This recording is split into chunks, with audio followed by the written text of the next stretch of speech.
All right, welcome to the first show of Kids in the Dugout, and I'll go ahead and raise my hand right now. Might have been a bad name for this podcast because sitting here, for a while now, trying to get this thing together, and we're going to talk a lot more than just baseball on this podcast. That's what this particular one's going to be about. Our first show, we're going to talk about some Ole Miss baseball, and then we're going to get into some the contract extension with Coach O.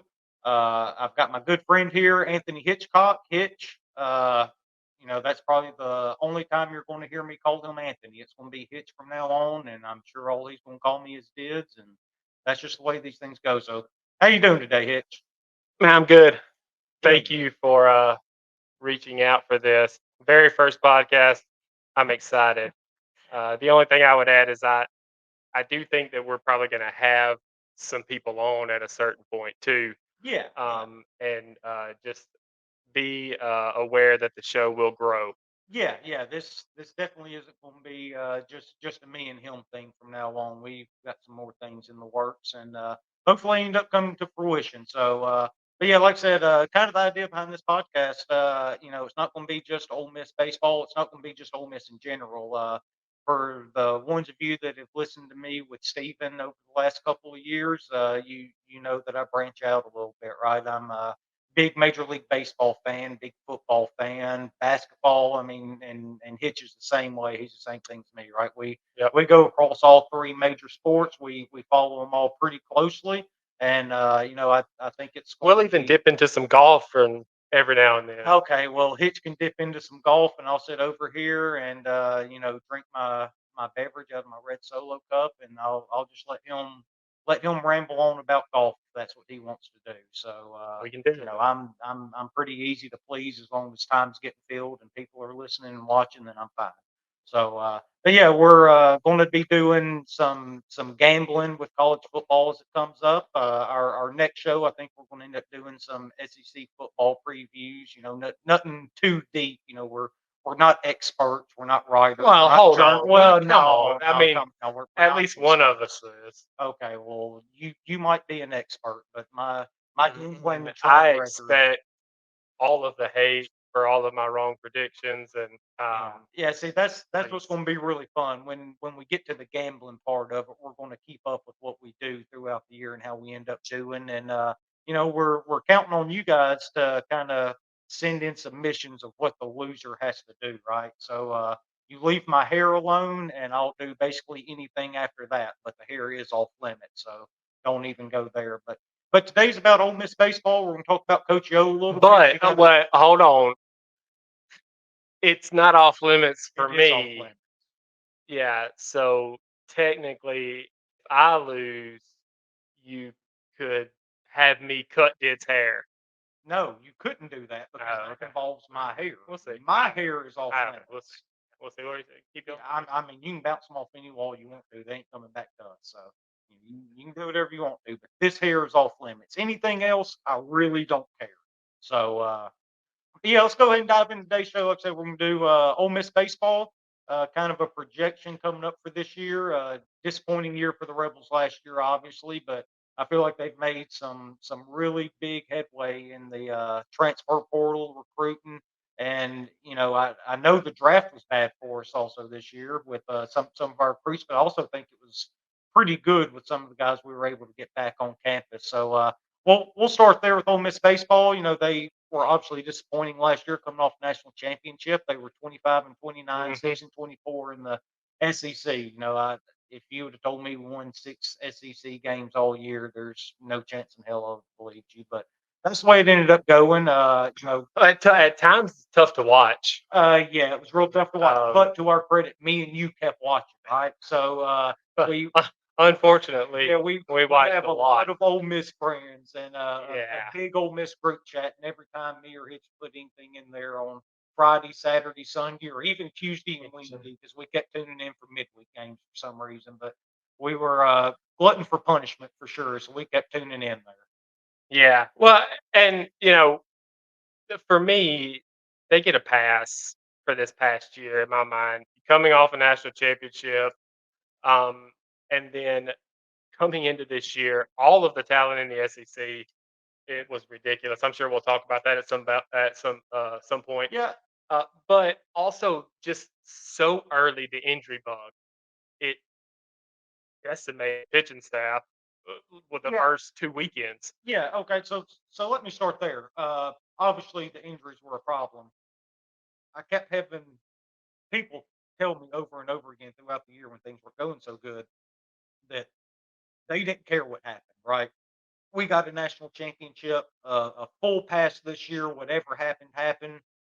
Worry about next year. Man, I don't buy that. I think that is total BS, right? Like if you're going to win a national championship and that's going to be your standard, I don't think you can just overlook what happened, right? Now, I'm not saying anything about Bianco Yeah. and his tenure or anything. Obviously, he's the Ole Miss coach as long as he wants to be there, right? He's been there Uh, he 24 cemented that years. with Yeah, I the mean, he's going to World retire as Series. Ole Miss coach. He's done everything for this program. He's built that he is Ole Miss baseball. But I still think Ole Miss fans have a right to be disappointed in what happened, and that's how I Oh, was for this year. I sure. was extremely disappointed. It wasn't acceptable by any stretch of the imagination. I don't care how many national championships they win. You can't win 6 SEC games and expect us to be happy about it. No. But they had an opportunity this year to get into the transfer portal and really fill some key holes for us going forward here. And I think they did a really good job with it. You get Andrew Fisher in to come in and play third base. Trayson Hughes is another big outfield bat that we got in from Mercer. And one guy you're pretty excited about, just kind of talking to you a little bit earlier today, is Liam Dole from Coastal Carolina. What do you think about him, Hitch? Yeah, for sure. I haven't really looked at the transfers that were coming in up until this week. Yeah. And then when I started looking at it, he's the first name that was on the list. And I started digging into his numbers. And at first, he was a kind of a late relief guy. He would throw an inning too. But as you look at his stats, you can see his innings start going up. Mhm. And then in the regional against Ryder, he goes 6 innings, no hits, no Yeah. runs, 2 walks, 9 strikeouts. Yeah. Turns around on 2 days 2 rest, days rest. really, Yeah. because and then pitches again against Duke. Mhm. Gets touched a little bit, but Yeah. you understand why he does. He only throws 2 innings. Well, yeah, and he was a freshman. Like Exactly. let's That's what I was let's getting not to, right? Yeah. yeah, let's Is not is is That's very reminiscent of an Ole Miss freshman on a Friday night of a regional yeah, yeah. pitching Uh-huh. his pitching lights out and becoming a name, Yeah, right? yeah, right. So Seen he's this left-handed, seen this before. right? Yeah, yeah. Uh, I even went and watched some of the highlights of the Ryder game, Uh-huh. and he's fastball 93, 94, Mhm. and he also has a slurve, slider. Yeah, yeah, It's yeah. It's kind of something. a combination type Yeah, thing there. it's It's a got a little slow. more Yeah, loop than a regular slider, but but a it's a little more. real good change of speed. Yeah, yeah, I didn't see a third or fourth pitch. I don't know. That's the only two I saw. yeah. I'm sure he has a third one. But He's mainly he, fastball, whatever that breaking ball is. Because I'm kind of yeah, like you. Like it doesn't look just like a slider. It doesn't look just like a curve either. Though, like it has a little bit of both in it. it does. It's got some Yeah, loop and some run. and the video I saw of him, he's not scared to go inside or Oh outside no, no, on either side of the plate, right? And obviously, we know he's coming from the Sun Belt, yeah. into the SEC. Uh-huh. And so my first thought was But at a very good program though. exactly, yeah. Really good program. Well, you look at his numbers: 4.15 ERA, Mhm. 20 walks, 69 strikeouts. He only gave up 6 home runs Yeah, and a 206 average yeah. against him. But he had Number that I 69 love strikeouts in 56 is innings. 56 innings. That's the Yeah. thing there. And so, but the number that I really like is the whip, the Uh-huh. 1.12 whip. Yeah.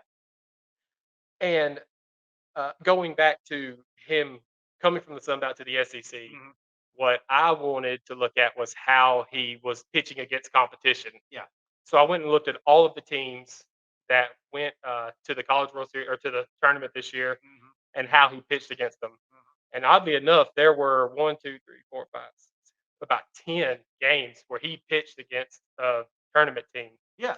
And, he had uh, he gave up 3 to Clemson early in the year, and that's the only bad outing you had. And that was a really, really good team this year, It was, Clemson. and he just, like, got better the entire year. You see Actually, his just to strikeout kind of throw. piggyback on what you're saying there, him getting better as the year went on. He went 6 or Freshman. 4 innings as a freshman, 3 of his 4 last starts of Yeah. the year, right? And Mhm. and for those of y'all that don't know much about Coastal Carolina and where they play, Conway is a launching pad. Okay, It really is. think Coors Field type environment there. There's nothing but nukes that gets hit out of that ballpark. Mhm. And for him to step in and quite frankly, I thought he pitched pretty well. He's got really good stuff. Pitched to a 4.15 ERA as a true freshman in that type of environment and that big of a program too. I mean, there's expectations that come with playing with Coastal Carolina. You're what, less than 10 years removed from a national championship there, right? As crazy as it Yes. sounds. So that's also a really big deal. And kind of what you talked about with the the type of teams he had played, the Clemsons and all that. Uh, I'd mentioned a few weeks ago on Stephen's podcast, there's another transfer coming in, Jackson Ross from Florida Atlantic. Uh, he went, I don't have the exact numbers in front of me, but he played Florida and Miami a total of it's either 6 or 7 times, and he had over 400 against them. And Okay. those are teams that have pitchers, SEC level pitchers. So, yeah. Yeah, and Well, we saw Miami last last year, year in yeah, the I mean, regional. and they were another host again this year, and you saw what Florida did, making all the way to the national Yeah. championship series, and quite frankly, they did it a lot on their pitching. So Yeah. those 2 transfers, I think, were really big for us. Well, the last thing about Liam Doyle Yeah. is I talked about a lot of teams he faced, but Mhm. maybe a team that anybody that's listening to this, I'm hesitant to call them listeners yet. Oh, people are going to listen. Everybody's going to listen. Anybody's listening to this, uh, familiar with Southern Miss, right? Like yeah. he faced Southern twice, uh, and I just combined the numbers. Uh-huh. He went 5 2/3, 2 hits, 2 runs, Yeah. 1 walk, 3 strikeouts. Yeah. It's a really good Southern team this year. They went to Very the wire in a super regional. Yeah. With Tennessee, after they won that first game, you actually felt really good about them moving it to Omaha after that. Because they had Tanner Hall pitching after that. Yeah. But yeah, that's a really good program. That's a good stat with that program because That just makes me feel like his numbers are legit. legitimate. And Yeah. I'm excited Right. about him. Yeah. There's And, another one that we're going to talk about. I'm not so excited about. Oh, okay. All right. Well, I'm sure we'll end up getting to that here in just a little bit. But kind of piggybacking off of the Liam Dole thing, it's kind of interesting because I'm not exactly sure what his role's going to end up being. Obviously, it's real big because he's a left-hander. Any Ole Miss fans that's followed for the last couple of years, left-handed pitching's really been a problem for Ole Miss, right? And it doesn't matter if it's starting rotation or bullpen. We had Xavier Rivas last year, who I thought was incredible. I mean, he came in. He was better than his numbers. Yes, 100%. He's a legitimate SEC starter. He's not a guy that needs to be like 4. Yeah, Well, he had strikeouts and stuff. yeah. During conference play, he was top 4 in strikeouts. Great. And Man, that's a big number. well, yeah. I mean, that's obviously a really big deal. So, but getting another lefty, which Liam Dole is, that's a big thing for us. It doesn't matter if he ends up being in the starting rotation or the bullpen. And I didn't really plan on starting here, but since we're talking about Liam Dole and whether he's going to be starter or bullpen, we'll go ahead and go through some of the arms that we got coming back this year because I've started looking at it and I thought we had enough arms to get through the year. I thought they did a good job bringing guys in. And then when I really started looking at it, my God, we have arms everywhere right now. We have 5 guys that can push for a starting rotation spot on the weekend, right? Including Liam Dole. But if all right, so we'll start with Hunter Elliott because that's what everybody wants to know, right? I do. Yeah. Tell me what you got. Well, he had that surgery for it's like a hybrid Tommy John. It's a new procedure they've come out with in the last couple of years, and it gets you on the field faster. Uh, so there's talk that he'll be ready to start throwing somewhere in February. Well, if he starts throwing in February, he's probably not ready for the beginning of the year, right? But you start doing the ramp ups there for a month and a half non-conference, and maybe he's ready there somewhere around the beginning of conference play is kind of my thought. April. Yeah, something like that. But you get the chunk of conference play with Hunter Elliott. So if you end up getting him back, so let's say first SEC weekend, right? Hunter Elliott. So I think what you're saying is we really get Hunter Elliott back the end of April, 1st of May, right? Because if he comes back at the SEC weekend and off that injury, he's gonna throw 60 pitches. What I'm really saying is Mike Bianco's playing chess while everybody else is playing checkers. Okay. Yeah. So let's go back to our national championship Yeah. year, right? So Hunter Elliott wasn't a starter for us when we won a national championship at the beginning of the year. He wasn't a starter for us going into SEC play, was he? No, he wasn't. But he would come out of the bullpen. He would start some midweeks for us. And guess who was fresh come postseason time? Not only him, but Dylan DeLucia. Neither one of them in the starting rotation. So I could spend an entire show about Dylan DeLucia. Yeah. So let's just move past that name. Oh no! I've got another name here. You're going to spend an entire show on. I know, because me and you were the first guys on him. So and that's a hill I'm willing to die on. Hear what anybody says. So, but yeah, Hunter Elliott should come back. I would think somewhere around SEC play if the surgery goes the way it should and his rehab goes right. Doesn't have any setbacks. But not only him, you get Xavier Rivas back, like I talked about. Liam Dole, if he ends up starting, if he's in the bullpen, wherever. But the thing with this rotation, I think is so interesting, are the two freshmen from last year, Grayson Saunier and JT Quinn. Me personally, you're allowed to disagree if you want to. Sure. I have the utmost confidence in Mike Bianco and that staff to develop pitchers because all I've seen for the last 24 years is top line starter after starter after starter for more than 2 decades. I have no reason to think that Saunier and Quinn's the one I was actually really impressed with last year. The curveball was an absolutely nasty pitch for him. But they're two guys that have velocity. Saunier has the wipeout slider. Both him and Quinn, what makes them so interesting, they both started working on a changeup towards the latter part of last year, and that's when Quinn really took off. Is when that changeup really took a hold. I've got way more faith in him than I do in Saunier. Really? Yeah. Okay. Now, and look, I totally get it because he actually showed it to us last year a little bit. I'm of the belief I think Saunier has better overall stuff if he learns to pitch with it. That's kind of where we're at with Saunier right now, and I think Bianco and the staff is going to be able to get the best out of him and teach him how to pitch, just like they've done, like I said, for the last 2 decades with these young guys. I mean, again, they're both freshmen and all of this experience in the SEC. Yeah, but also we're at a level now where your stuff doesn't matter as much as knowing how to pitch, right? Yeah, exactly. Like you can have all the stuff. That's why people come to this league. That's why you see guys like Liam Dole as freshmen come into this league. Yeah, and to me, JT Quinn felt like he took to that a little better. He took to it quicker. Yeah. Than Saunier did. Yeah. I don't know if Saunier took to it all. We'll see. There were some starts towards the end of the year that I can't remember who's pitching against, but it was probably the second, third to last weekend, something like that, where he pitched where I thought, oh my God, he's figured it out. Because he was able to move his pitches. Yeah. The thing Saunier needs to understand, which I think they're going to get through his head, he doesn't have to throw everything for strikes. Right? Yeah. You can't sit. here and throw nothing but strikes. Guys in this league hit strikes. And they hit them a hell of a long way.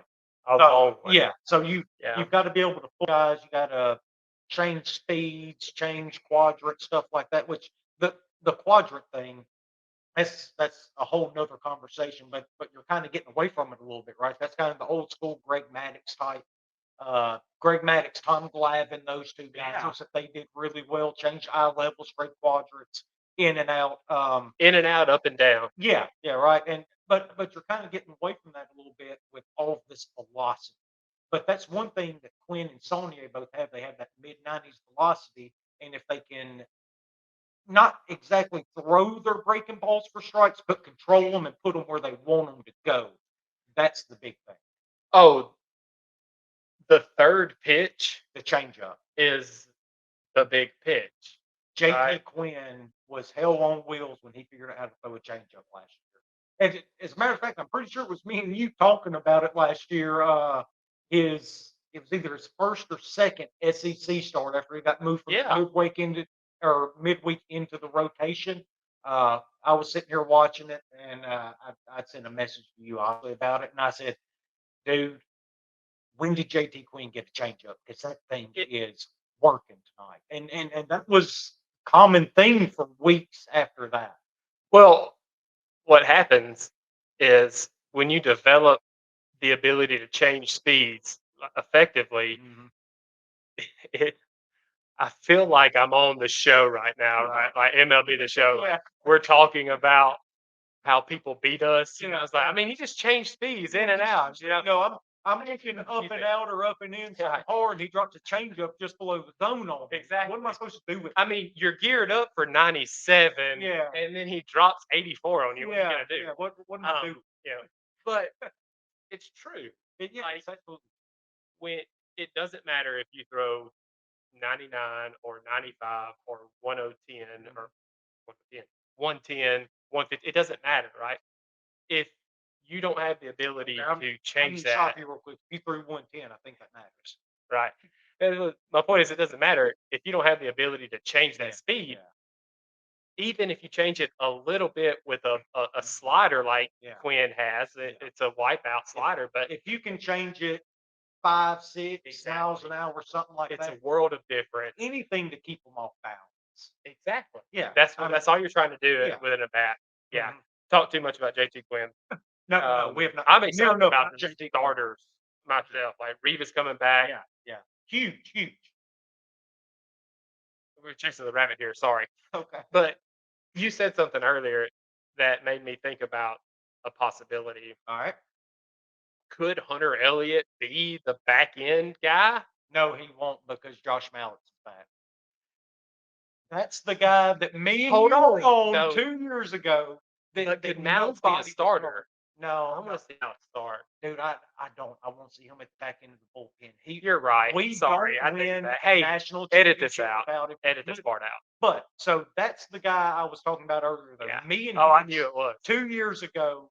I was sitting in my living room, and for the people who don't know this, I just got internet like 4 months ago. I've never had it my entire life. I was all about the FM radio, DK calling, and I was tuning in for every single game. And so a few games into the year, they kept bringing in Josh Mallett over and over again. It was one guy I was interested in, even though his freshman year, he got just absolutely blasted at state because all he would throw was a fastball, right? And he had a good fastball. Right? A great fastball. If you throw it nonstop, I don't care how good it is. In this league, you're going to get touched up. It's what we just said. Yeah, I mean, you're going to get hit. And you have to have a second pitch. Yeah. And as a starter, we have to have a second pitch. As a starter, you really need a third. As a starter, you have to have a third.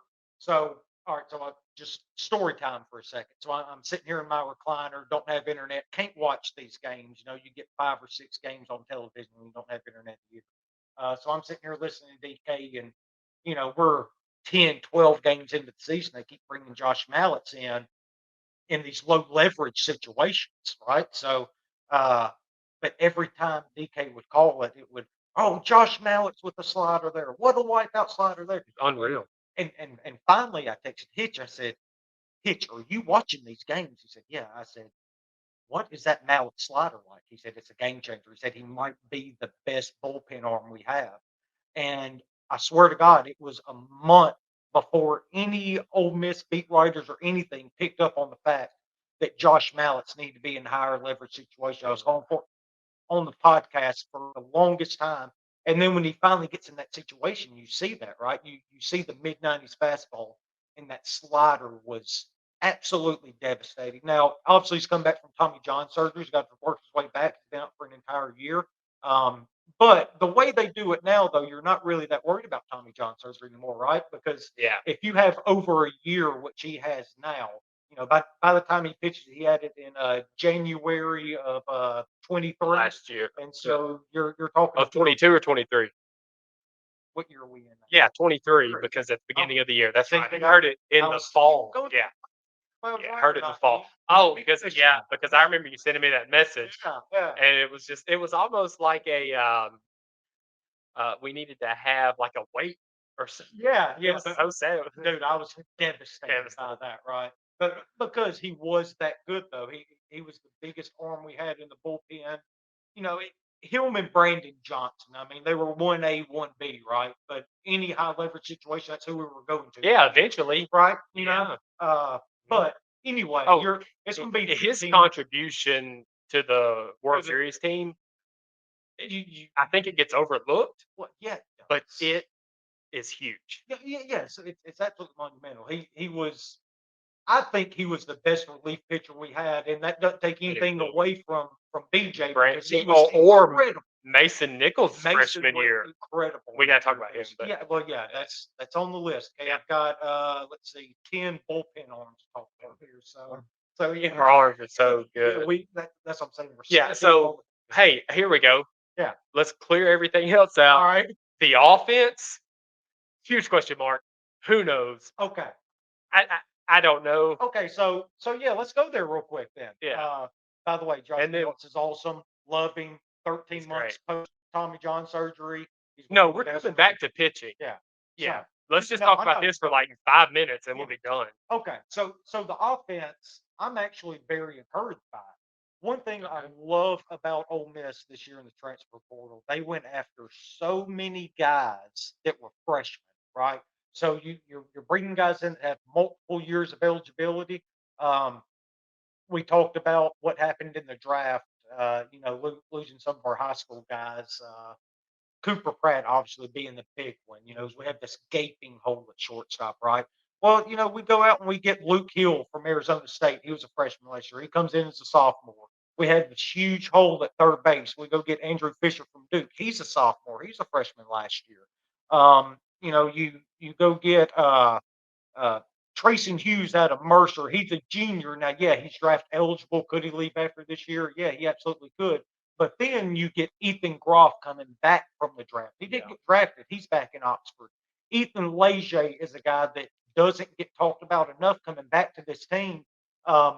He's going to fill in at second base. Me and you had this conversation last year, Hitch, and I think we were the only two people that even paid attention to this conversation. There's like 13 people in the Ole Miss group chat. Nobody gave a damn about what me and him were saying about Ethan Leger. He doesn't strike out. No, he makes contact. He really doesn't. And it finally started paying dividends there towards the end of the year. He started those balls that he hit finally started finding holes. They started falling. Those were some big pickups for Ole Miss, Leger and Groff coming back to go along with these young transfers we brought in to fill in this lineup. Well, I think the key thing that you didn't say there, one of the 4 letters, JUCO. Okay. I'm with you with Leger. Does not strike out. He hits the ball on the nose, right? Mm-hmm. I think he had some bad luck. He had a lot of bad luck. But I'm done with JUCO kids. I mean, you get burnt with Kale. You get burnt with, I don't want to say because he's still on the team. You get burnt with. Okay, look, no, no, actually, we're not going to do that. We're not doing the whole. I'm not saying it because he's still on the team. Okay. Rankin Burford. Stop trying to make him happen. Stop trying to make Burford happen. All right. Burford is fine as a utility player. Sure. I don't mind him as a utility player because he can play so many different spots for us, right? You need those kind of guys that can give other guys days off when they need them, right? And I think that's where he can really come in and be a valuable asset. Yeah, and the thing that's really frustrating about Burford, I mean, and look, we're not spending a lot of time on Reagan Burford today, I promise you, but you've seen him do good things. He can hit. He can. And he played multiple different positions. I just don't think he's a guy you can count on Well, day in and day out. You know what I mean? He's not an everyday starter type of guy, I don't think. no, and you saying utility player there, Yeah. the very first guy that came to my head was Justin Bench. And maybe Justin Bench spoiled us with utility player, Yeah, right? but And Reagan Burford is a perfectly fine utility Yeah, player. He's just not him, you know. And so, Burford okay, is a all right, utility I'll player back you off. expect. Burford's the utility player you expect. Justin Bench is above and beyond anything you could ever expect from a guy that's going to play in his career first base, third base, second base, center field, right field. I mean, he did everything for us, and all the man did was hit. I mean, Yeah. he was kind of a modern day leadoff hitter back for that national championship. Oh, here I got it. I got it right. Okay. All right. So, Reagan Burford is Martin Prado. Oh, Justin Bench is Omar Infante. oh, That one year that Infante went crazy Okay. and made it to the All-Star game. Okay, that's a good one. I'll actually one up you a little bit. Go, hit me. Reagan Burford is Mark DeRosa. I love you, All right, yes. But that's my. I mean, I get it. That's kind of where I put him at. Serviceable player in several He different can hit, positions. A fine enough bat. When things get going bad for him, though, they just seem to snowball. That's the one thing. So here's the thing about Burford, and we can move on. Yeah, we need to. Yeah. He kept showing up in the lineup, and I just think there are better options Yeah. that could have been played, and I think that may be why I'm like, Yeah, I mean that's absolutely part of why people sour on him because I do think there were. I hope he And yeah, I hope he you go back 2 gets years ago, 400 this year. he was a good player 2 years ago for us, right? For the Oh, national he won championship against team. Auburn. Yeah, I mean yeah. he played a good third base before Bench ended up taking over there, so he was absolutely monumental in us doing what we did that year, and he's a good player. We're not saying anything negative about Reagan Burke before anybody gets All right. gets off the rails here. So all right, so what I've done here.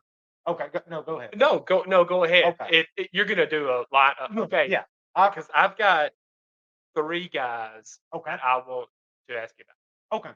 All right. So I went ahead and put together just a rough draft lineup for us coming up. Not actually the 1 through 9 as far as how they hit, catcher through DH, right? Just where players are going to play. Because, like I said, I think Mike and the guys have done an incredible job filling this lineup out. So you got. We'll see. Yeah, well, no, they did an incredible job. I just told you that. You don't have to see anything. Hey man. Yeah. So catcher Campbell Smithwick, a freshman out of Oxford, sorry. Mississippi. Campbell Smithwick, he's a freshman, true freshman, Oxford, Mississippi. Left-handed bat, one of the top catchers in the country. I think he was a top 70, top 60 player overall, something like that, coming out of high school. Ended up not getting drafted. He was obviously very set on going to school if the number wasn't right, and apparently nobody was willing to meet his number. Nobody even took him. So that's a really good get for us. A guy that's supposed to be good behind the plate as far as receiving goes, but you're really putting him in lineup for his bat. He can really swing it. First base. Well, hold on. If he's a freshman coming in as a catcher, Mhm. like that's our bread and butter. Yeah, I mean that's just what we do. Like, we have young catchers, young freshmen that play for 3 years and they go to the pros. I feel stupid. I should know who this kid is. Yeah, you absolutely should. And You did not do your research. You I didn't were do the homework. a hot I didn't take research with Mike the Hitch's last show. So He should just have known. played at Oxford High Oxford in High. the Fayette. Yeah. And I didn't go watch him play all year. Yeah. Apparently you didn't. I don't know what you're doing. You're literally 10 minutes down the road. 100% on you. So you got to do better. I'm almost in the backyard of the baseball field. Yeah, well, don't worry, 'cause I'm gonna be hitting you up a lot coming up with fall Okay. practice and stuff like that. Me and you are going to a lot of those coming up here in the next few months. Yeah, but when you said freshman catcher, like catcher's near and dear to me, but I know what we do with catchers. Yeah, we Right. we And just earn them out. it's something that I was going to ask about. What are we going to do there, right? Like, Yeah, because I mean, and I don't know what position you're going to next, but it feels like this is the first year in a long time where you didn't know. I don't know that, Yeah, and another position that we can talk to it when we Yeah, can talk about when we get there. it's absolutely coming up. But yeah, so we'll get Campbell Smith, look at catcher. I would think is going to start as a true freshman. That's my guess there. because we had the other kid leave, right? Yeah. Yeah. He ended up transferring. So first base guy I talked about a ton last year on the podcast. I thought he had an incredible freshman year for us. Will Furnace. Okay, I was going to say you. Oh no, I don't have Udemar at first. I've got Furnace at first, and also Jackson Ross is a guy to look out for at first.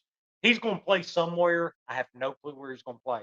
He plays all over the outfield or the infield. He played third base for FAU last year. He also played first base for them. We also have the DH spot. Make no mistake, Jackson Ross will play, whether it be first base, DH. He's playing somewhere, and he's going to hit the middle of this lineup. He is a guy coming in, hit, God, I don't have numbers in front of me. I think he hit 360 something at FAU last year, 14 home runs. Really, really good bat that we can put in the middle of the lineup here. Yeah. And Furnace, he just, quite frankly, he exceeded my expectations last year as a true freshman coming in because he had all of these expectations on him being Ed Furnace's kid, right?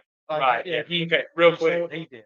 Jackson Ross, 345. There you go. 14 bombs. The number that, all right, so high low. Yeah. Right. First team Conference USA, I Bleav. Yeah. High, 28 strikeouts. Amazing. I love it. Yeah. Low, 947 fielding percentage. Okay. So and since I just have him one lot above Luke Hill, very comparable. Yeah. He is. Again, low.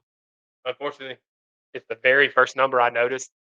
938 fielding percentage. It's the first thing I look at. We didn't talk about this. It's the first thing I look at is fielding percentage. Yeah, see, we didn't talk about this with the year we had last year, but we had a tough time. Yeah. But Luke Hill, 42 strikeouts. Yeah. So maybe cut those and well, yeah, again, but I just coming back to that now.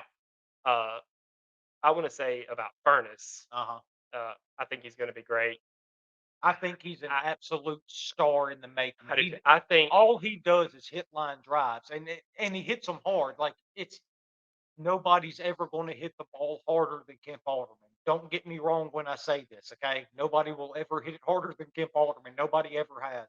But a bad profile, it's so similar because all he does is make hard contact and he hits line drives.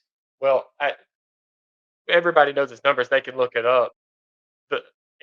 One of the coolest things I feel like I've ever seen is that ball he hit against LSU. Yeah. We lost the game, and it was we lost the game, and I lost my mind because when that ball left the stadium, man. Because when he hit that ball, it was still no. That was a big home run in that game. And man, like I got goosebumps for him because that was one of the coolest moments in the world. And then they sit there and they pan to Eddie in the stadium, right? So we know what Furnace is about, right? Like, I mean, he's going to come out. He's going to come out. He's going to hit. He's just going to hit. That's just what he's going to do. So, but yeah, I've got him or Jackson Ross at first. Second base, kind of like we talked about a second ago, one of the big draft winners that we had. We didn't have a lot of them this year, but Ethan Leger's coming back, and that's one guy that I thought was really underrated last year. He had a really, really tough time to start the season last year, Hitch. He had a lot of bad luck, though. me and you talked a lot about it, and that's something y'all are going to hear a lot during these podcasts. Me and Hitch talking about stuff through the season because that's what we do. We're about the only two talking about it at that point. But he really struggled at the beginning of the year getting on base, and his numbers really suffered from it. And then I sat here and looked, like, did more of a deep dive on him during the year. And that's when I texted you and told you about how he's basically never striking out. He's Do always you remember got how good many? contact. No, I don't remember how many it was, but it was such an astronomically low number compared to everybody else Yeah. on the team that plays as much as he did. Uh, So 181 at bat. okay. Right. 16 strikeouts. I was about to say, I bet it's less than 20. Yeah, That that's insane. and It's he hit insane. 243. See, that's just dumb. That's a lot of bad luck right there. Is what that is. I know there was a couple weeks there where it seemed like every single ball he hit was not only hit hard but hit at somebody, which is really frustrating. But as the season went on, because he was hitting down in like the 210s at one point, if I'm Yeah. not mistaken, and they finally started falling. So here's what's funny about his, or not funny about his numbers. He had It's not funny. 12 walks. Yeah, I mean that's the thing. He doesn't strike out and he doesn't walk. He just hits. He puts that He thing in puts play, the man. bat on the ball. That's all he does. Yeah, that's over and crazy. over and over again. I'm curious. I don't know when we'll talk about this or Each and Leje again. I'm curious what his BABIP was. Yeah, there's. I'll It figure has to be Yeah, astronomically low. that's wow. But yeah, I think he fills in at second base for us. So I think he's going to have a good year for us. And overall, he was a good fielder for us, even though it wasn't at second base last year. Mainly played third base, right? Yeah, well, So it's a little different, but he's supposed to be able to hold his own there. Haven't seen him at second base. All reports seem to indicate that he can hold his own there, though. I mean, he fielded 925 last year. Yeah. I remember a couple of bad plays he made, but no, nothing big. A lot of that was early in year two when you're struggling with the Yes. play too. It's kind of like he took his play at the plate out to the field with him. Yeah, well, and second base is we can't talk about second base without the leaving of Chad, man. Yeah. Uh, he was such a fun person to watch on the field, He was. right? He was. Like he had that big freshman year. Yeah. Everybody fell on. He's gorgeous, Yeah. right? Yeah. Like my wife's in love with him. I'm in love with him, Yeah. right? Yeah. And he came out his sophomore year. Well, not only that, he was so. I mean, he drew you in with his energy, right? Oh, his charm, Yeah. right? Like, Yeah. and he was so fun to watch in the field, and he And he was such a made good interview too. Just listen to him some talk. Right. unreal Yeah. plays. Yeah, and yeah, just kind of talking about chat for a second. I do have a couple thoughts on that. Obviously, I love taking shot at. I mean, one he's going down as far as I'm concerned, he's one of the legends. You think back in the super or the regional when he made that catch in foul territory, but was able to have enough frame of mind to turn around and throw it into home to keep that run from scoring there that kept that Yeah. or that kept us up. Yeah, and those are the plays, right, that Yeah, doesn't factor you just don't into get, right? fielding percentage, Yeah, but yeah. they're big. He was obviously incredible for us. Really struggled last year, obviously, though.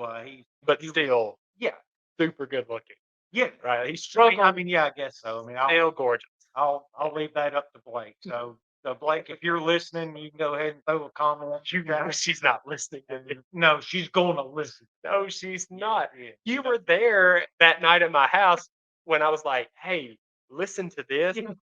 and then she was like, I don't know what any of "I this don't." means. When you start talking to me, I stop listening to you. Yeah, yeah. Anyway, But yeah, anyway, Leje taking over at second, I think it's going to be the play there. Third base, super exciting player, maybe the most exciting player we have coming in with transfer portal. Andrew Fisher coming in from Duke, freshman last year, played super well for the Blue Devils. Great job by Mike and the guys because we had such a big hole there. Because when we got him, you didn't know if you were getting Leje back, right? And you were wanting to go get a third baseman so you could move him to second in case he did come back. Yeah. Kind of time that into Leje there. Super good player though. I think he's got to get a little better fielding. I don't know if you have his fielding percentage there, but I feel like 979. okay, so not that bad, but you've got to do better than that in the SEC though. You can't play out. Well, some interesting things about Mr. Fisher. Yeah. Perfect game, second team, all ACC freshman team. I think he set the freshman record for home runs. The dude rates he hits. The thing that jumped out at me though is that his numbers: 289, 11 bombs, 33 RBIs, 999 OPS. See, that's the big one He to me. missed an entire month. Oh, really? Yeah. So he had 11 bombs and missed a whole month. Yeah. Maybe he gets 2 bombs, maybe he hits 6. I don't know, whatever. Either way, you're creeping around 15 as a true freshman in a very, very good league. A very good league. And the other thing, if we're doing, or I guess I feel like my dad right now doing a sermon, right? Like I have points and I'm like making sure that everything has alliteration and stuff. Yeah. So if I'm doing another high-low, the high was the 11 bombs as a freshman, all ACC freshman, very good conference. Yeah. And he missed a month, right? Who knows what he could have done. The low is during the College World Series, right? He went 5 for 28, 1 RBI, and he struck out 12 times. Yeah. So super big stage there, though. A huge stage right? for freshman. That's not me saying he sucks. No, That's me saying that if there's a freshman that performs on that stage, that means they're super special. Yeah. Right. The 5 for 28, whatever, right? Yeah. You have rough stretches. It's the 12 strikeouts that cut down. Again, freshman to sophomore. Yeah. That'll get better. Yeah. So I think that's a huge pickup. Again, he's coming in as a sophomore. We have him in Oxford for at least 2 years. So we get to see the jump from freshman to sophomore, and then sophomore to junior, which I think is going to be even better. That's a fun one. Yeah, that's a real fun one. I'm going to start calling that the Kemp Alderman jump. Okay. Well, okay, but Kemp also had the freshman to sophomore though, to where he couldn't hit a breaking ball to save his life his freshman year, except against LSU. So sorry, all you Tiger fans. I know we're tuning in because you're so interested in this.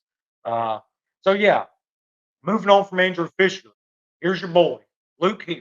Right, huge pickup. Yeah.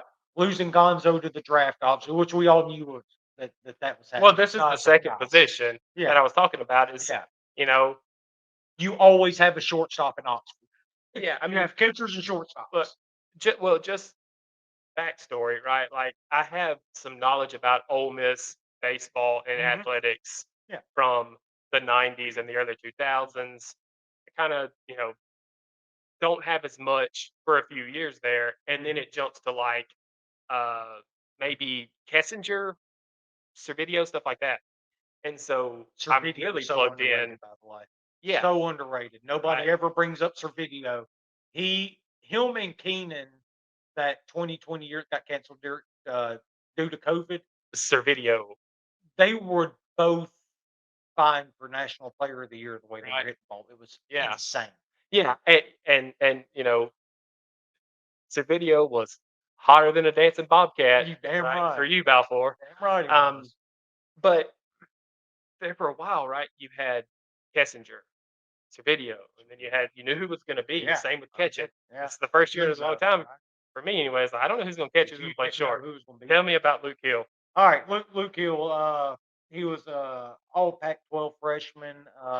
If I'm not mistaken, second team all Pac-12 as a freshman.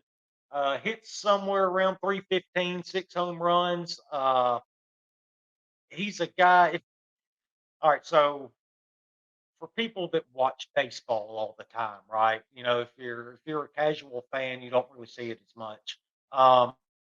When you see the body type Luke Hill has, when I finally started looking at video of him, stuff like that, he's got that short, stocky build and that short swing that works. Well, I mean, it's full of power potential, right? But because when you're shorter and stocky and you have that short swing, you have everything compressed into that one area. When you get your hips, your core into it, and all of that, you're really able to drape drive the ball, and that's one thing that I think he does really well. I think you're really going to see him expand his home run and his power numbers. Yeah, he hit 6. Yeah, he hit 6, but doubles and stuff like that, you're going to see a lot more extra base hits. And look, he's also maturing as a person, right? Again, he was a true freshman last year. Your body's going to grow. You're going to For get sure. bigger. Yeah. I mean, He he made 6'2", plays. 190. He made plays on the defensive end at shortstop that are incredible, though. He's able to range to his right as a right-handed thrower, obviously, since he's shortstop. But that's reach fun. to his right. Yeah, it is. But So also reach behind him and make those jump throws and come across his body and have enough arm strength to get it there and get it on target, which is really big. well, he sounds to me like high risk, high reward kind of guy. Yeah, Because I look at his fielding percentage and it's 938, Mhm. but you're saying he makes these plays. Yeah, he does.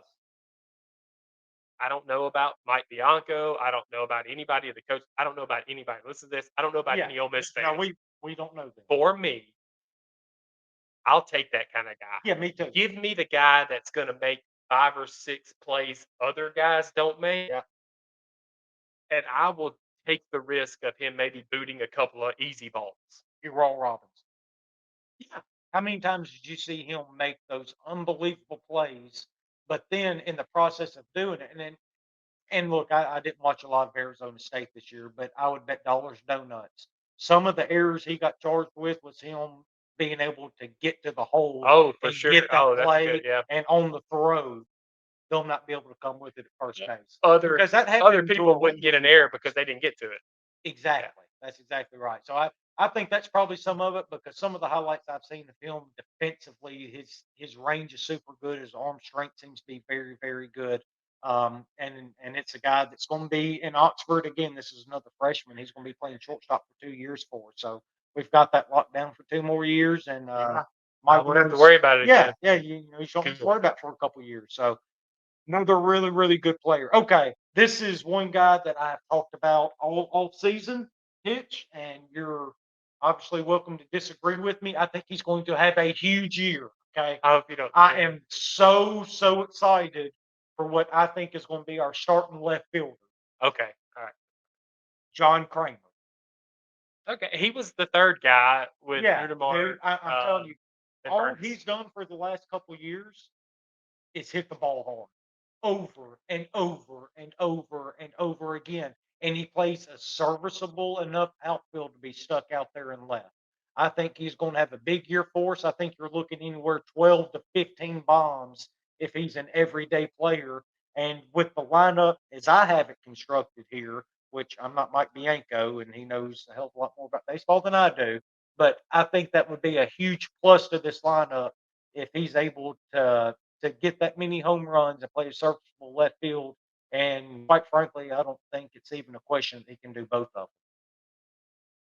Yeah. I don't have any like hatred for Kramer. Well, I hope I- not. I think. Well, I guess Shit, it's a he little ain't done troll. nothing. I Man. guess it's a little troll. Like I'm indifferent on him right now. Yeah. I know 2 years ago he hit a pinch hit bomb. It Yeah, was big, yeah. and, He played a lot 2 years ago when McCants was out with his mother and all, when she was going through all that. He played a lot during that. And he stepped in for a couple weeks last year for us too. here's my problem with not my problem with Kramer. Yeah. Burford, and I'm sure we'll think somebody else is Alvin Malone was on the bench. And literally the only thing the guy did was hit dingers. Yeah. And I think I just wanted to see him in the lineup. I don't know why he went in there. I'm not a coach, but if I put that aside, yeah, I am excited to see what Kramer will do. I think he's not Kip Alderman. No, right? No.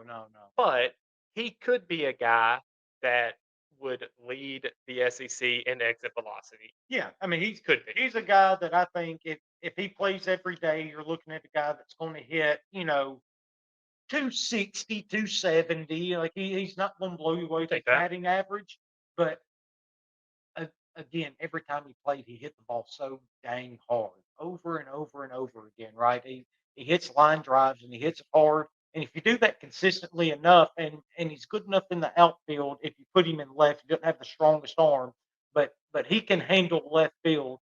Keep running him out there. He's quite frankly earned his spot sticking around at Ole Miss the way he's done. Well, that's all I'm saying. Because he could move A lot of his easier and play every day. a lot of his at bats were pinch hit at bats too.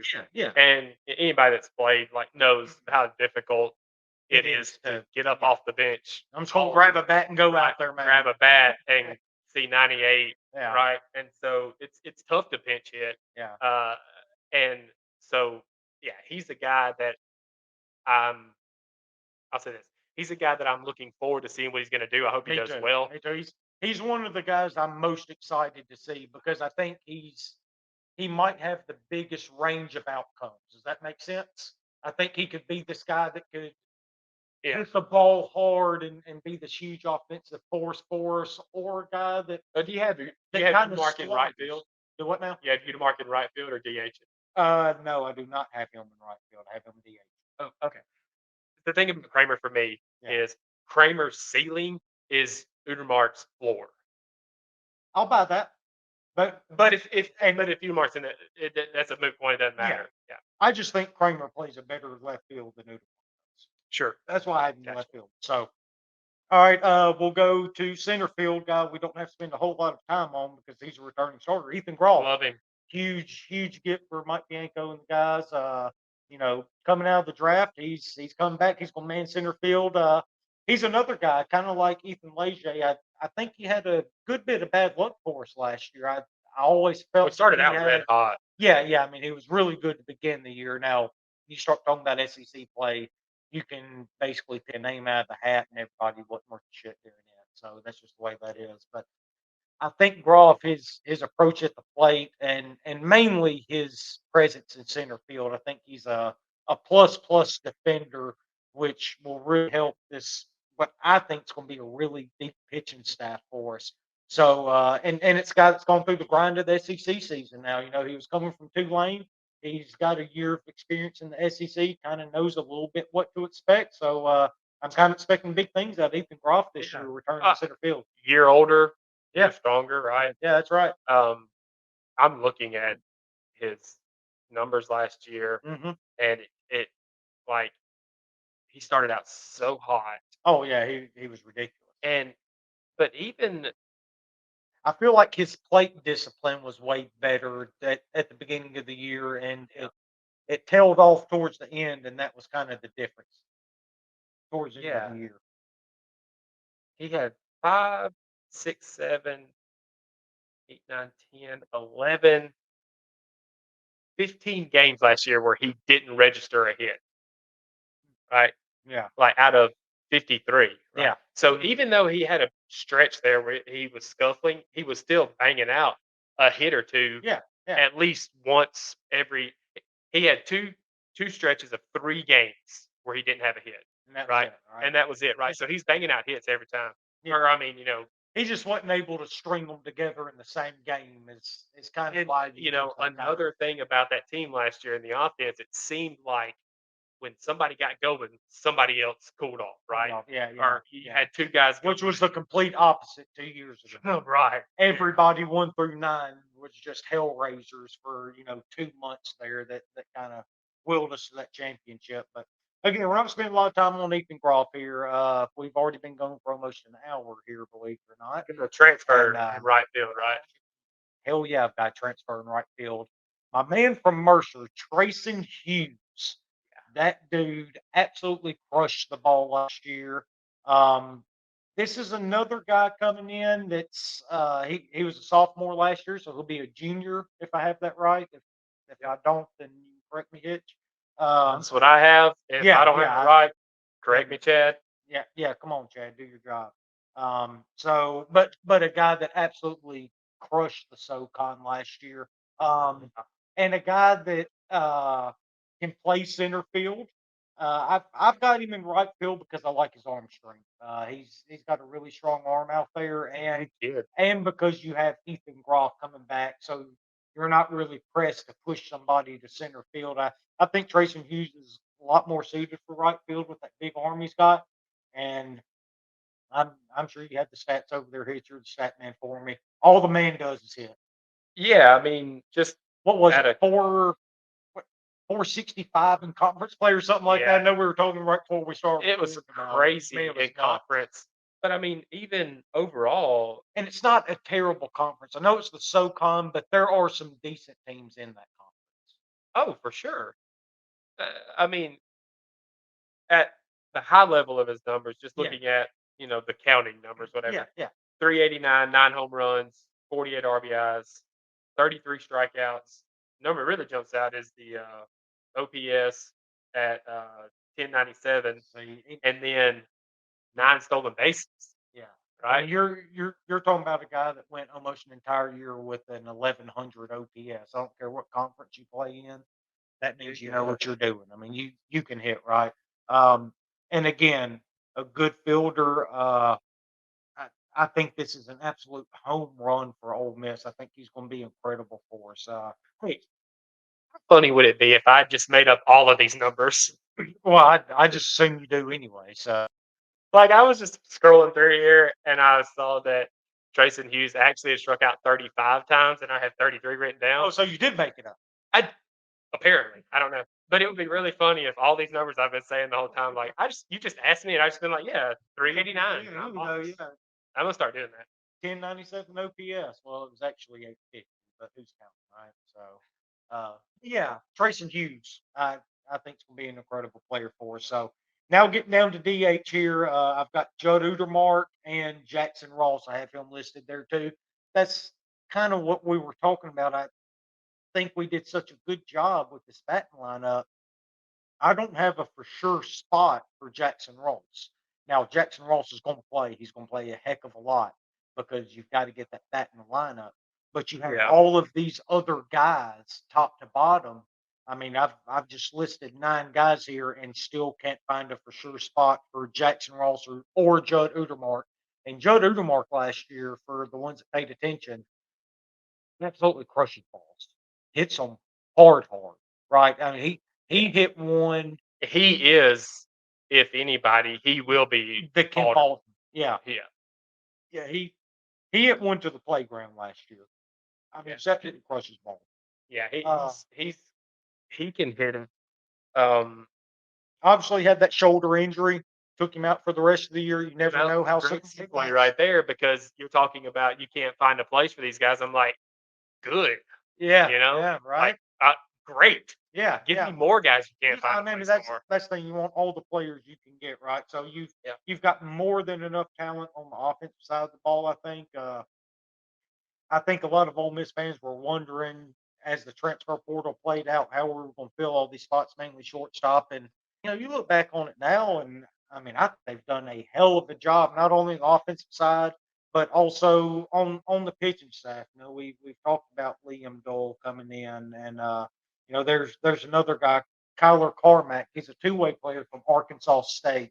Um, Supposedly, he has one of the better changeups in the country. He was a freshman last year, Hitch. He's coming in as a I don't. sophomore now, and I and don't. and that's It another two-way player for us. If he had a good changeup last year, I don't know if he threw it. Well, then, no, he absolutely No. threw.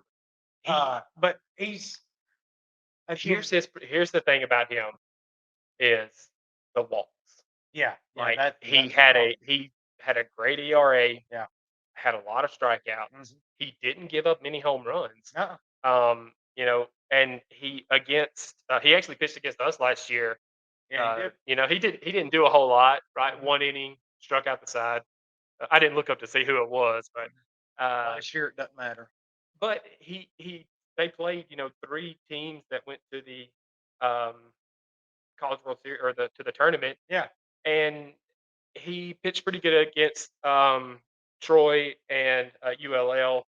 yeah. He ran into a buzzsaw there with Southern Miss a little bit. Imagine And that. yeah, right. But he's the guy that I would look to as maybe the Jack Doherty role. Okay. Yeah, I Um, could see that. as long relief, Yeah. that bridge maybe from the 7th and 8th, or even 6th, 7th, and 8th, Something like that. Yeah. the Yeah, that's back kinda end, what I whoever that is. We haven't talked Uh-huh. about that. Yeah, But and I kind of want to get in that real quick right now because yep, we've talked about these two transfer arms coming in. I don't feel there's like one more, okay.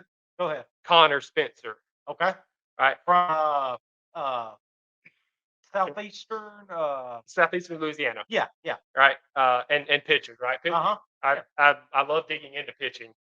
But Well, and look, like right now, the way college baseball set up, you need arms on arms on arms. You can't have enough arms because you're not getting guys from a starting standpoint that are going to give you 6 innings every single game, right? So you have to have these arms to fill in all these games. But sorry to cut you off. Go no, ahead there. just really quickly, the only reason I bring him up is he didn't pitch a lot last year. He Yeah. pitched 14 innings. But he pitched against Auburn and against LSU. Mhm. Um, 2 earned runs each, couple of strikeouts, few walks. Uh, I just reading stuff about him. He feels like a kid that could come in Mhm. and be like a can't think of it off the top of my head, but like an out of nowhere guy, right? Yeah. Like, oh shit, who was this guy? Josh Mallett. Yeah, How right. about that? Yeah, I mean, yeah, somebody like that. because that's You know, somebody I that don't know. nobody thought 2 years ago was going to come in and be such a big part. I'm not ready to It was. stamp him as that, Well, no, but no, obviously I not. think he is a huge unknown. Okay. How about this? Jack Doherty, his freshman year, Yes, because he wasn't even on the active roster there until like the last month and a half of the I didn't know year or who it something was. like that. And But you could immediately tell. yeah, yeah, you knew as soon as you saw him. Like this, Yeah. this guy's a dude, right? And Yeah. and he's gonna be able to pitch here. So Yeah. yeah. I'm glad you brought him up. Let's go to the back end. Yeah. Let's run. I mean, I can't narrow this down to the back end because I'm telling you guys, we have This is where all of the arms, not all of the arms, but like I you feel found- this. I feel like this is where the team's made at. If you Yeah. don't have bullpen guys that, and it's not just the back end of a game. The way that college baseball works, you have to have so many guys to cover these games without wearing them out by the time you get to the end of the year, right? So, all right, we've got we obviously talked about already. Josh Mallett's come back from his Yeah. Tommy John. You got him. excited. You got Mason Nichols coming back, a guy with 2 years SEC experience, made that run to Omaha, pitched huge for us in Omaha in that stadium. But I'm interested to see what he does. I don't know what happened. What happened last year, in my opinion, we didn't have arms. Fatigue. Yeah, we didn't have anything to compliment him with. Anytime we got into a big spot, it was automatically Mason Nichols because we just didn't have anybody else. Yeah, that Now- makes sense. And now I think we have them. I think we have them this year with guys that were on the team last year. We didn't know those guys could do it at that time. So Well, we you kept talk running him Braden out there. Jones, Mason Morris. Mason Morris, Cole Ketchum.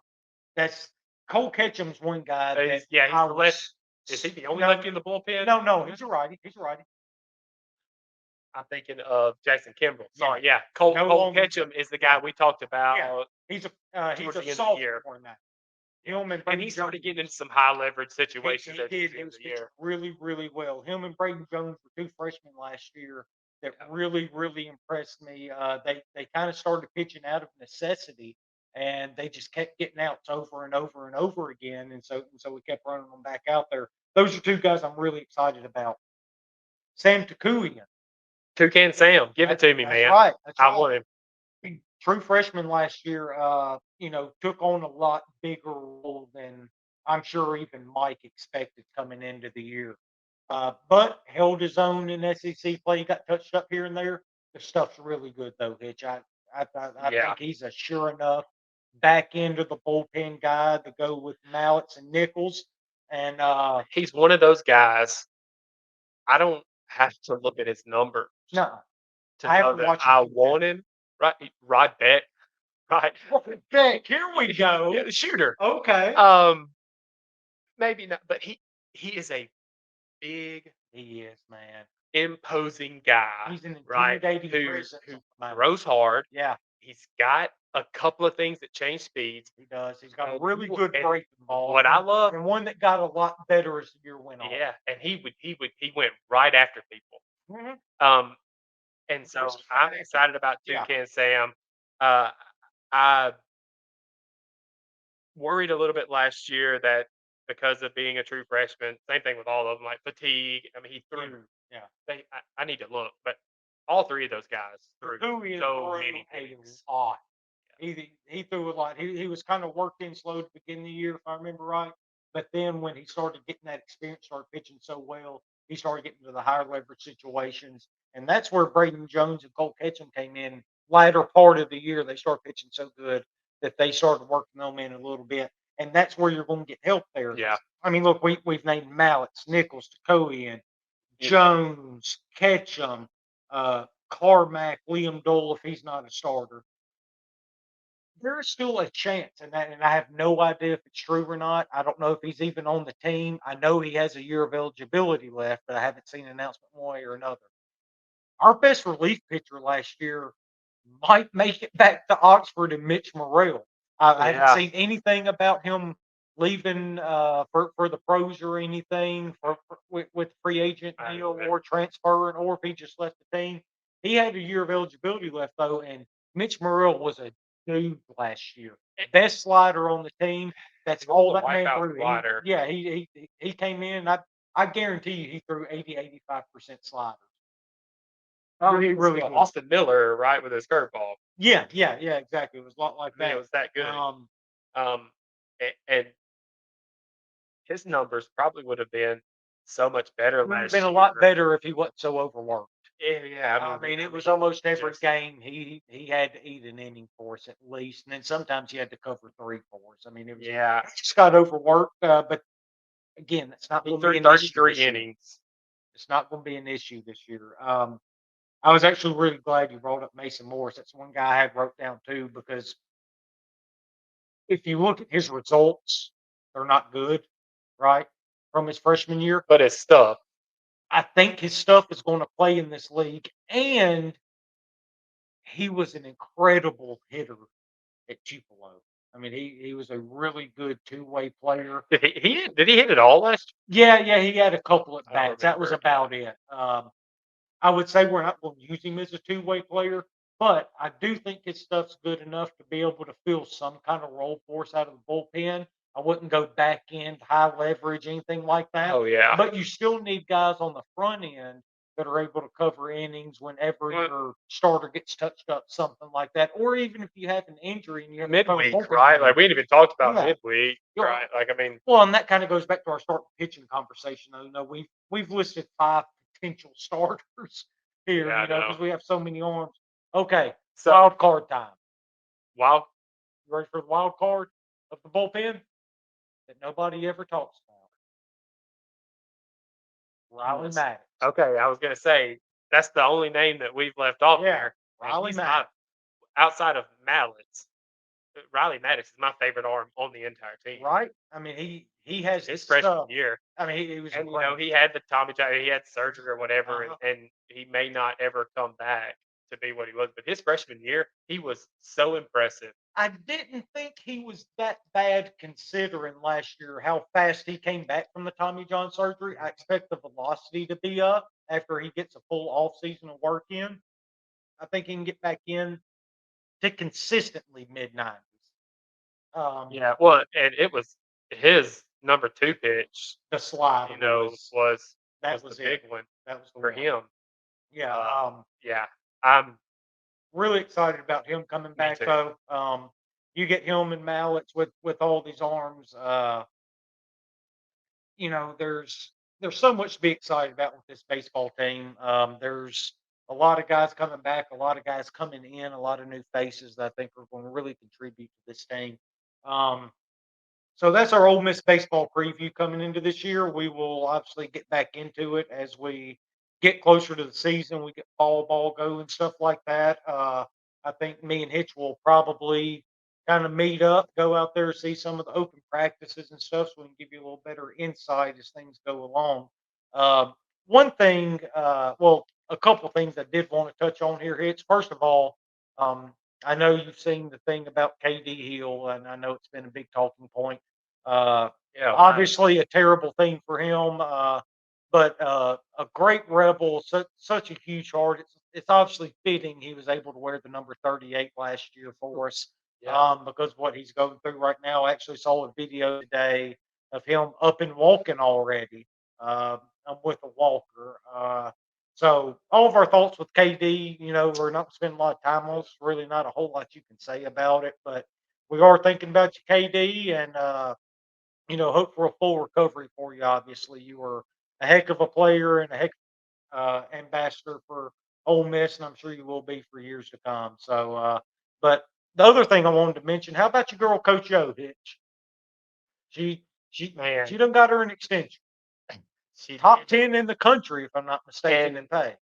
yeah, well, and anybody that listens to me talk about Ole Miss athletics over the past year or so has heard me, has heard me talk Love about Coach O. Coach. I Love mean, her.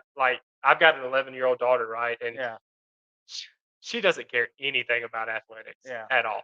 But for whatever reason, she wanted to go watch a girls' game, yeah, and man, if you haven't been to see a girls' game, and I know I get it, I have been the person that says I'll never watch girls basketball. yeah. Go watch this Coach O team. They are so fun to watch. But anyway, there's my a pitch for Coach O. Yeah, So she signed this, or we offered her the big extension, and it puts her, I think, if my math is right, I actually at looked it up. Your math is at the hint, I looked it up. right there in the top 10, Yeah, and I think you guys are right at 10, if I'm not mistaken.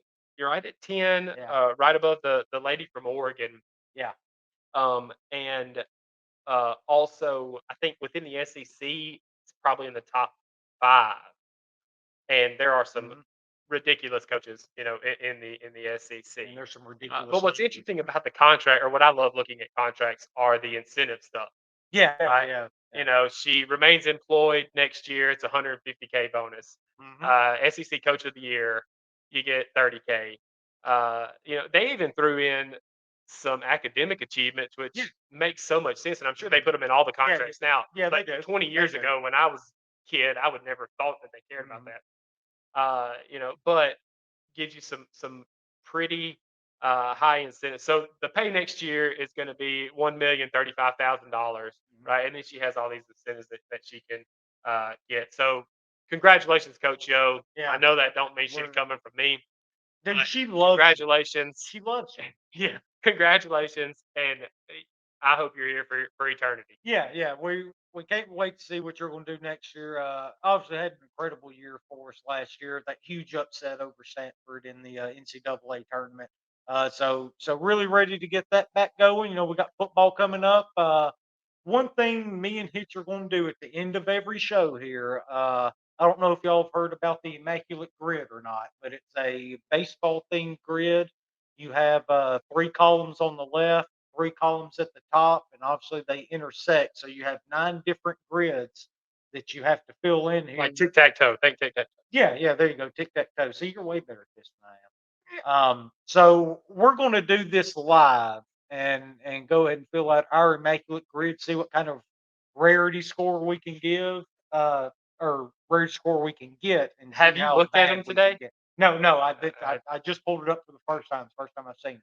But I did see where our buddy Balfour had to guess twice for the San Diego Padres 40 plus home run season. Blew my mind because I had one guy in mind. Ryan Klesko. Shit, Ryan Plesko, my man. I don't know if he did it or No, not. I don't either, but I love the answer. No, I Who? Adrian Gonzalez, Oh, right? oh my God. That's easy, right? He's number 40. All right, so I'm gonna go ahead and plug him in there, see how it I'm do. going with Klesko, man. Okay, I don't know. Whatever. might hit 50. Klesko. Okay, Klesko Yeah. did not 40 home runs. for the San Diego Padres. Okay. Let's see. We got. Dude, do you have any idea of a San Francisco Giant that hit 40 home runs in the season? Any clue?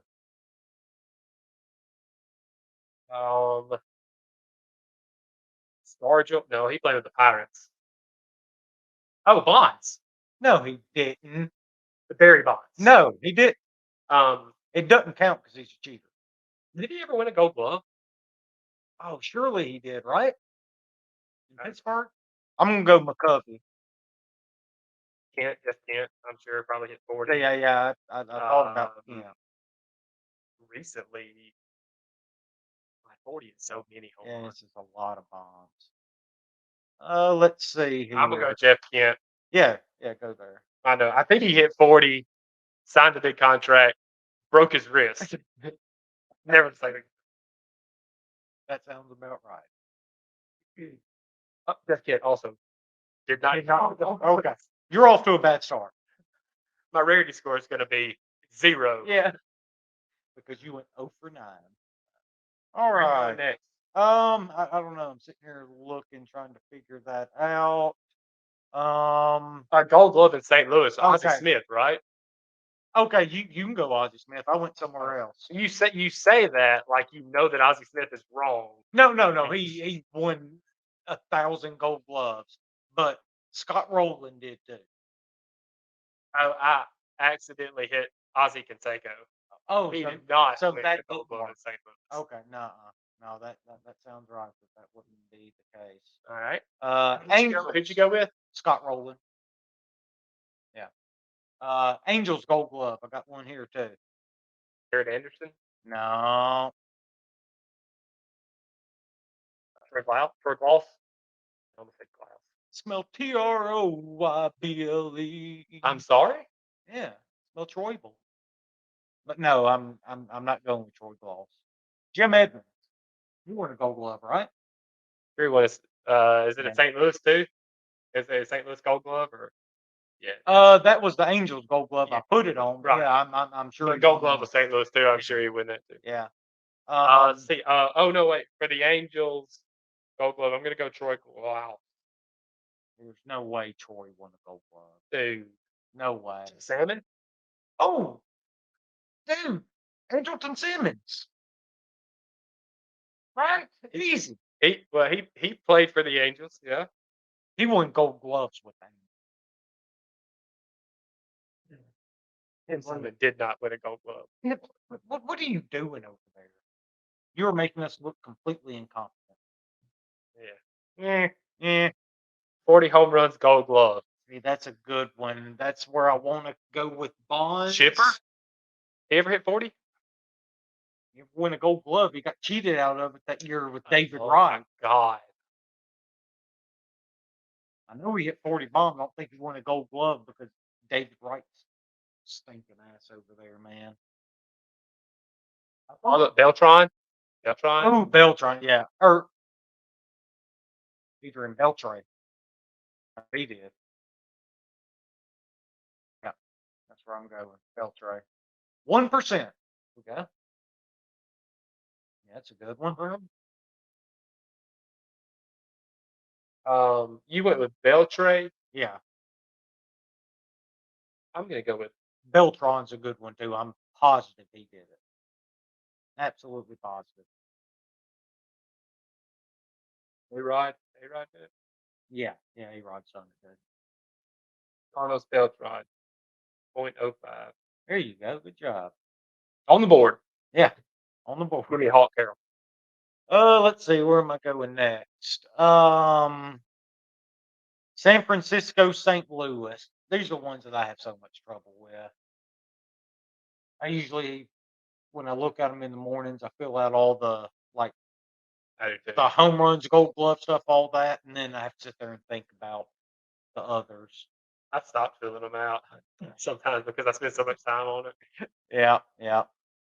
Let's see. St. Louis, San Francisco. Oh, these West Coast teams.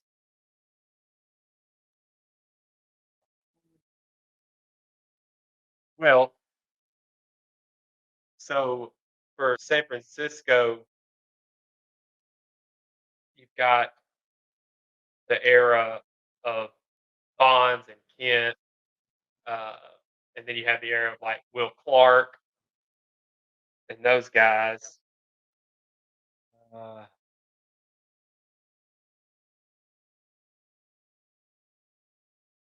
Who?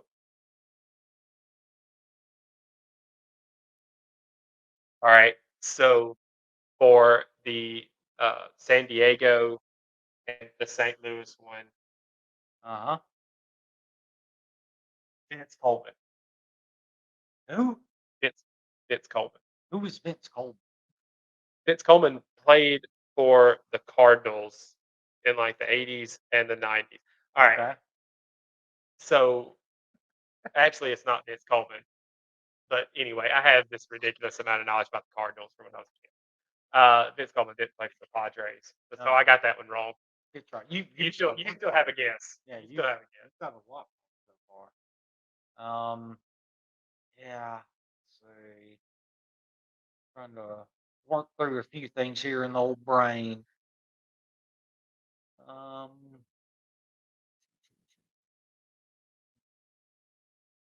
God, I'm so bad at the teams. All right. Just sitting here looking at them. Like I have to sit here and think so long about it. Well, here's where you run into problems on this thing. You try to a lot of times. Yeah. I look at this and I immediately think of a player. I'm like, oh, this guy. But two things. There's always a couple of blind spots. Oh, For me, yeah. it's the Indians/Guardians and the Twins. I conflate those two teams and the players on them all the time. But also, you Mine's see the one and you're like, West oh, Coast. the Expos? West Coast. Oh, West Coast. Because I'm never up that late. Well, That's what kills me. is even you didn't love back in the day, like in the summer, when the Braves would make a West Coast swing, right? Well, yeah, I did. And Yeah. that's a show we should do too. Yeah. It's like nostalgic, like best nine, your best nine. Like Okay. put together your best Oh, nine. yeah. Yeah. I would just have 9 Chipper Joneses out there.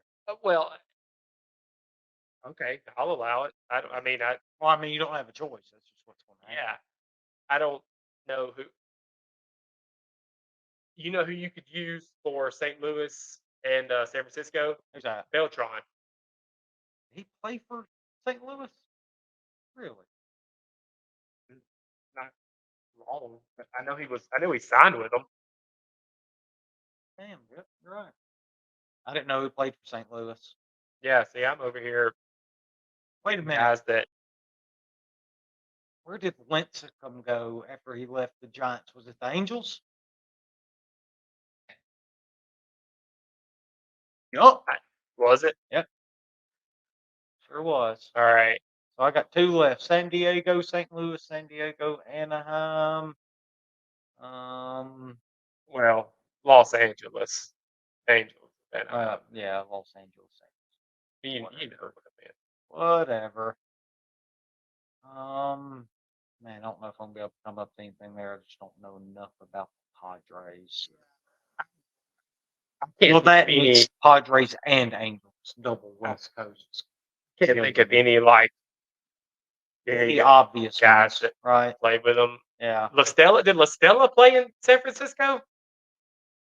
Yes. And After Anaheim. Atlanta? And Anaheim. Yeah.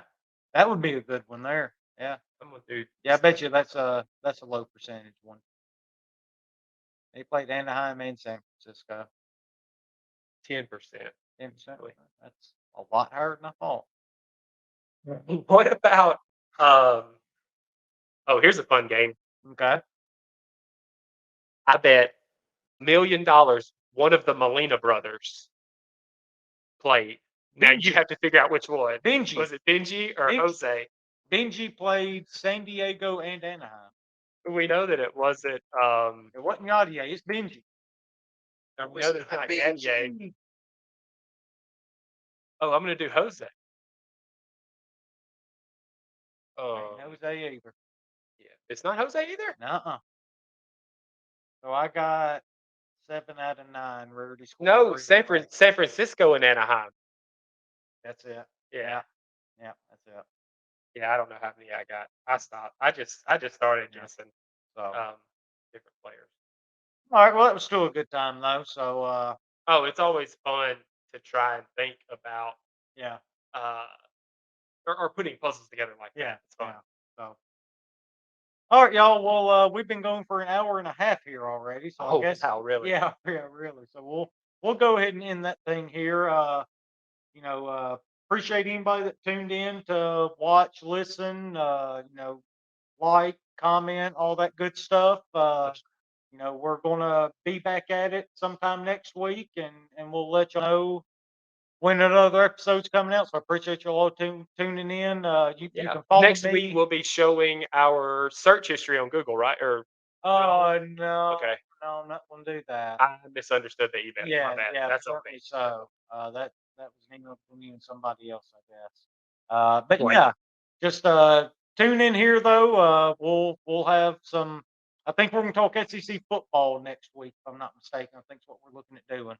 So I hope y'all enjoyed the show and come back next week for some more dids in the dugout or whatever the hell it's gonna be called come next week. So appreciate y'all tuning in, guys. Thanks.